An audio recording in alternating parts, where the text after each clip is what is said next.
Soy Walker López, soy antropólogo forense, tengo 29 años.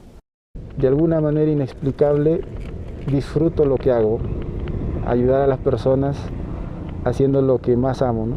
Que es identificar personas. Siempre tuve esa idea de querer pertenecer a la rama forense, ¿no?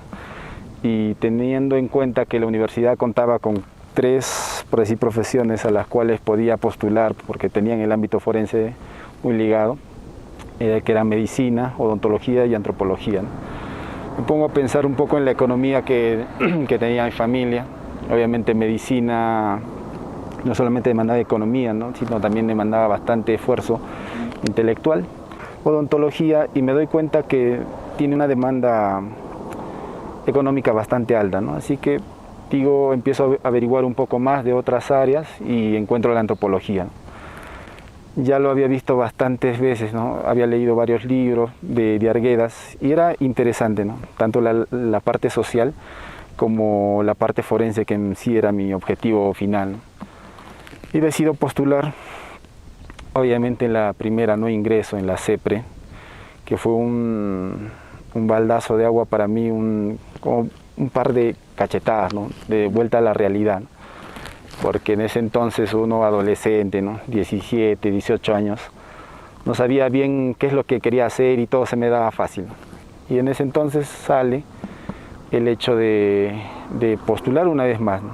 Y esta vez decido hacerlo con todas las ganas.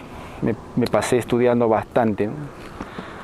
Y es así que con orgullo puedo decir, ¿no? O sea, a pesar de que habían bastantes vacantes, simplemente quería alcanzar una, ¿no? Así sea la última, decía yo en ese entonces. Y alcanzo el segundo puesto y empieza, ¿no? Una carrera, una vida con la antropología, ¿no?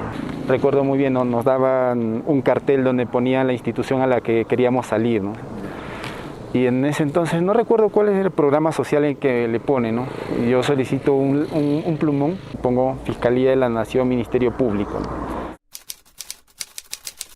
La primera experiencia con los muertos, ¿no? Tanto los frescos como los solamente restos óseos o los carbonizados, ¿no? O sea, cada uno tiene su toque, ¿no?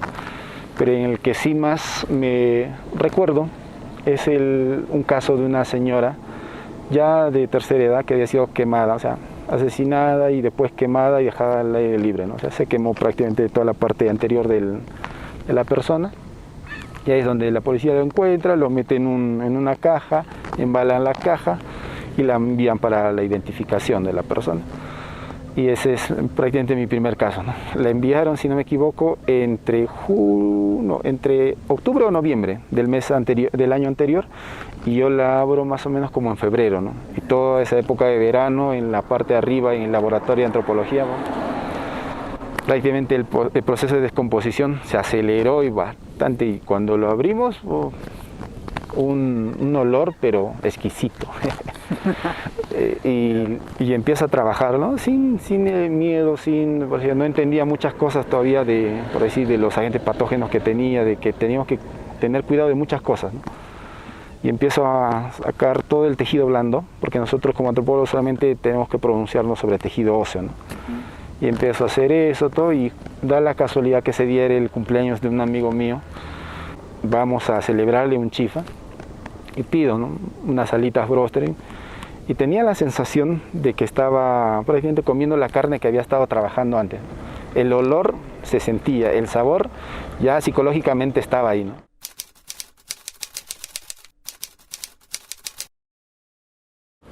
Hay una entrevista que le hace no me acuerdo el nombre, Pinilla, una periodista. Ya. Y le hace una entrevista pues a Baraybar. Claro, José Pablo Baraybar. Él dice que le preguntan, ¿no? Si en su morgue se sentía solo. Y dice, no, ¿cómo voy a sentir solo si hay tantas personas acá? Justo eso también, ¿no? O sea, yo cuando llego y me dejaban solo, ¿no? Porque había bastante labor administrativa. Yo siempre subía y tenía el caso, ¿no?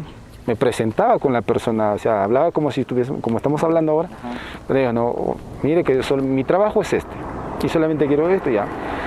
Y alguna vez leí como que una experiencia, ¿no? También de una persona en morgue, ¿no? Que decía que, o sea, le hablaba a la persona y como que el cuerpo asentía todo lo que estaba pasando y daba las facilidades para poder cumplir la labor, ¿no? Y yo siempre he sentido eso, ¿no? Hay un montón de cráneos, de restos óseos en todos los, por decir, colores, tamaños, ¿no? Yo entraba, saludaba a todos y empezaba a conversar, y algunas veces conversaba y les ponía música y empezamos a trabajar, ¿no? ¿Escuchas música? A mí me hace recordar una película, no me acuerdo, pero es con Will Smith, cuando él trata de averiguar las muertes comunes en jugadores de fútbol americano. Ya. Entonces encuentra un patrón, pero él lo que hacía era ponerse los audífonos y hacerle preguntas al muerto, ¿no? ¿Cómo has muerto? ¿Qué es lo que te ha pasado? Y empieza a encontrar ahí las respuestas, ¿no? Entonces lo relaciona ahí con la música. ¿Tú haces lo mismo? No, porque bueno, solamente era música, o sea, de mi agrado, ¿no? O sea, me ponía rock y ya, ¿no? Y empezaba, o sea, tampoco tan alto, ¿no? O sea, bajo, y poder conversar ahí con la persona, y sí les conversaba, ¿no? ¿Qué es lo que te ha pasado? ¿Cómo ha sido esto? Y después, ¿no? Una vez que yo identificaba si era varón o mujer, ya con el trato, ¿no? Señor, señora, joven, hoy amigo, ¿no? Y todo eso, no sé, y empezó, es como que si me hablasen, ¿no? Ya me decía, ¿no? ¿Qué varón, mujer, de qué edad, ¿no? Con cuál mano escribía, todo eso, ¿no? O sea, y empezaba a sacar, ¿no? O sea, todo eso está ya documentado, ya está, o sea, el método existe, ¿no? Y todo eso se puede saber, ¿no? Y yo lo hacía como una entrevista hacia una persona nomás, sacando toda esa información, y era genial. Nunca como dice José Pablo, ¿no? Nunca me he sentido solo ahí arriba, ¿no? Y cuando subían mis colegas, ¿no? Tanto Noli como Miguel, hacíamos todo y era genial, ¿no? Entre nosotros conversábamos y siempre había ese respeto a la persona, porque para nosotros sigue siendo una persona, ¿no? Ya dejó de tener vida, pero sus restos siguen ahí, ¿no? Y esos restos son los que nosotros tenemos que interpretar. Siguen diciéndonos cosas, ¿no? Así es, ¿no? Nos explican, nos cuentan su vida, como lo decía otro antropólogo, ¿no? O sea, los huesos hablan, ¿no? Los muertos te explican, o sea, y ese lenguaje solamente lo entendemos nosotros los antropólogos, ¿no? Claro.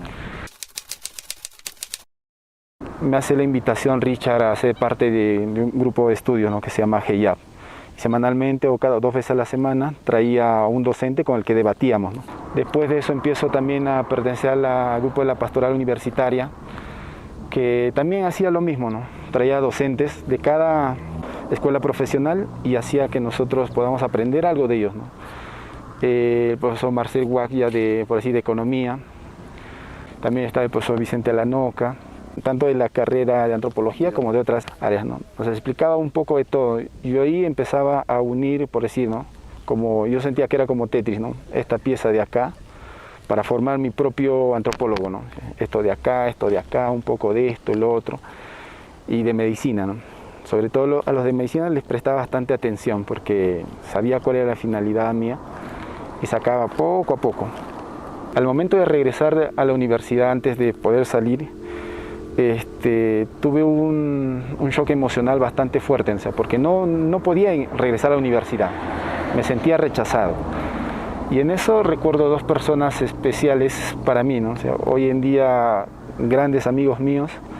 Uno es Arnold Ranget, que en ese entonces fue el compañero que conocí cuando regresé a la universidad y me motivó a decir, tú eres bueno, yo te sigo, ¿no? Hagamos esto, lo otro. Los trabajos de todos los profesores los hicimos, pero fenomenal, ¿no? O sea, destacamos en ese semestre.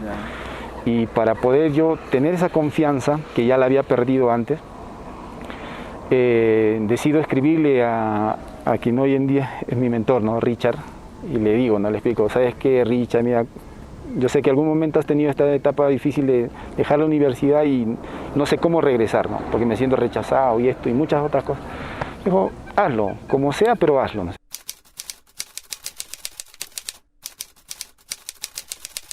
Me aventuro a Lima en enero. No, agarré mi mochila, o sea, nunca tenía maleta. Puse un poco de ropa, mi laptop, un poco de libros, y ya me fui a Lima, ¿no? O sea, con la consigna de que no iba a regresar hasta hacer así es, ¿no? Y yo le vivía en una casona antigua, alquilaba un cuarto, y me dice, ¿sabes qué? Yo no tengo espacio, pero en mi cuarto hay un pequeño altillo, ¿no? Sin mentirte será este tamaño, ¿no? Así, 1,5 metros por 2 metros, ¿no? ¿Ya? Y un colchón, me dijo. y me sentía súper cómodo, a pesar de que dormía con los pies al aire y hacía frío en ocasiones, pero para mí era vivir, o sea, por primera vez en toda mi vida sentía que estaba viviendo yo lo que yo en verdad quería, ¿no? Estaba apuntando bien, sentía que estaba yendo a mi norte, ¿no?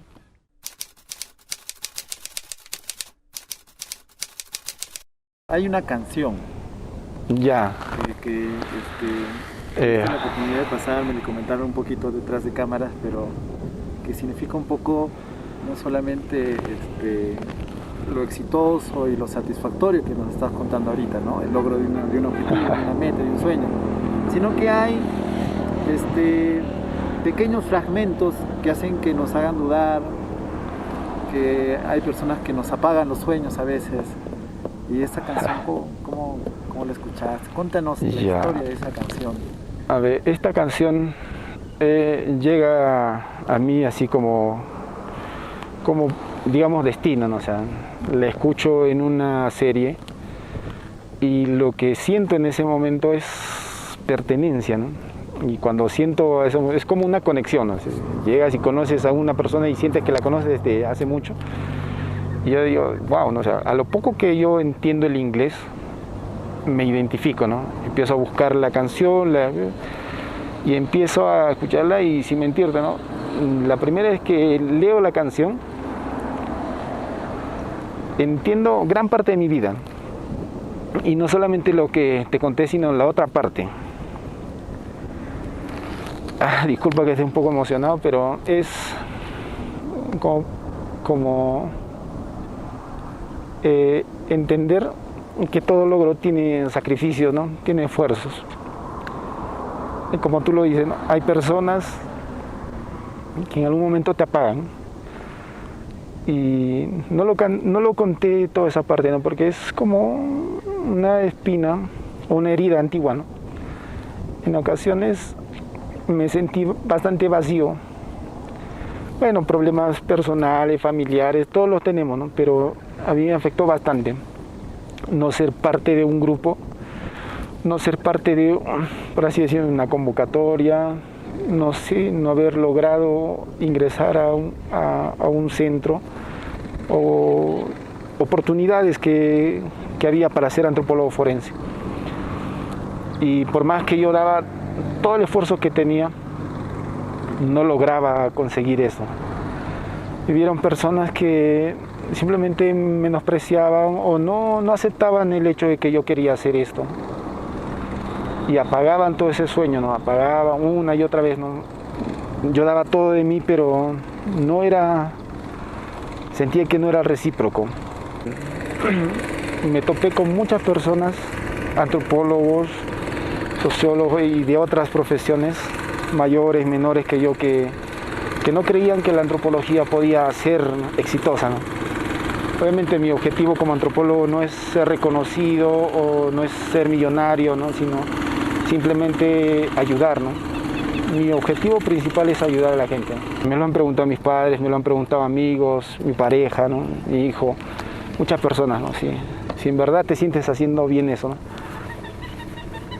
Sí, me siento pleno, me siento contento porque es quien soy, ¿no?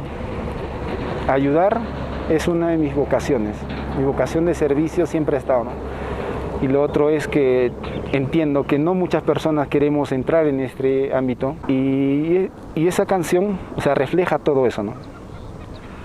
Yo siempre por decir, no, sonrío, disfruto mi trabajo, amo lo que hago. Por decir, o sea, si esa emoción que sentí hace rato, o sea, de quebrarme con esa canción, es porque creo que demuestra el esfuerzo que yo he hecho, ¿no?